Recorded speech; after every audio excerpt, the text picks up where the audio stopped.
So let's get into why we want to do shadow work. So shadow work is something that I would say is not just a nice to do thing, and is probably something many people have never ever heard about.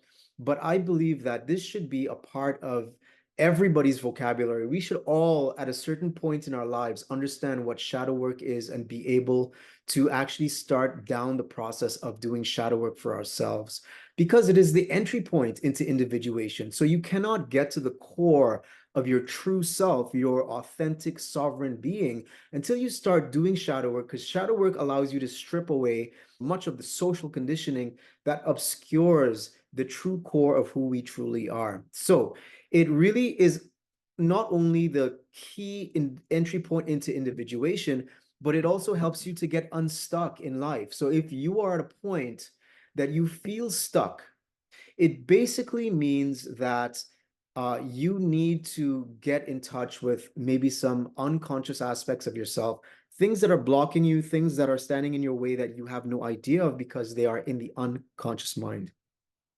So shadow work opens up in that way more possibilities for you. So it is not only the entry point into individuation and how to get unstuck, but the way to success as well.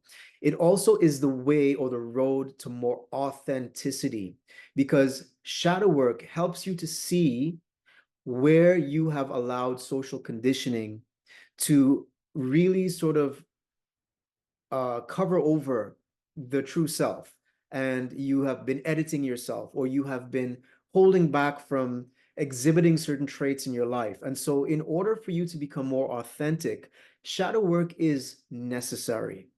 So it also allows you to avoid the trap of spiritual bypassing. So when people get into spirituality for the first time, most of the time it's coming out of the idea of suffering as a result of our egos, and just wanting some respite, some rest from all of the depression and all of the negative feelings and emotions we've been feeling that we're kind of running from. And so we want to sort of get into the things that make us feel good, the high vibes, high vibrations. We want to imagine figures of light, and we want to just think about positivity and the fact that you can be positive all the time. And so we want to stay there, we want to live there, but unless you are able and willing to look into the unconscious aspects of the psyche, the uncomfortable aspects of the things that we've been avoiding in our lives, we're not going to be able to really advance past a certain point in our spiritual progression. And that is why it helps us to avoid the trap of spiritual bypassing.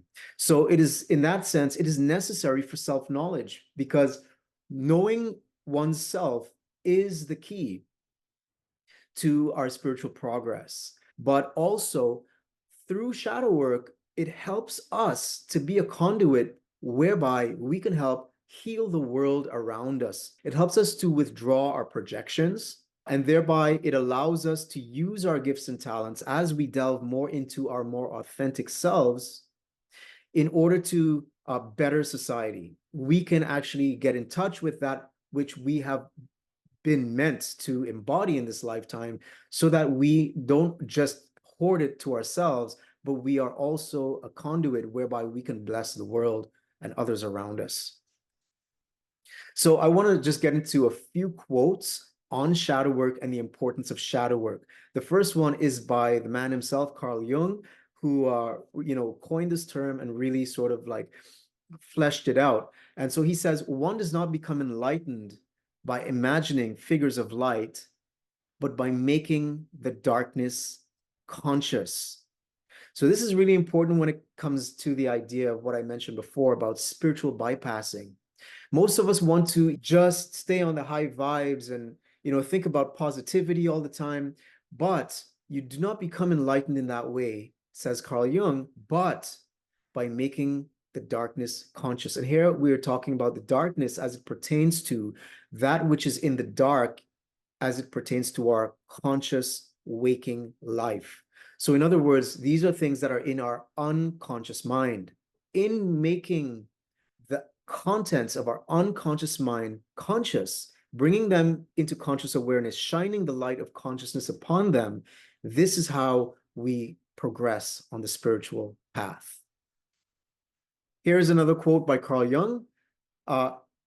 until you make the unconscious conscious, it will direct your life and you will call it fate.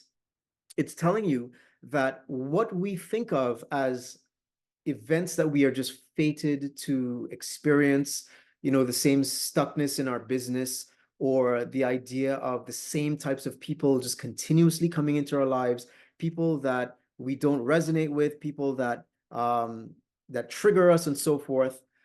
It's not because we're fated to experience these things, but it's because of the fact that we perhaps have not made the unconscious content of our minds conscious. We have not delved into our shadow self. And this is where it's very important to really understand and to get into the shadow in that sense, because it helps us to see what we perhaps may have thought of as fate as coming from a deeper part of ourselves that we were not aware of up till that point.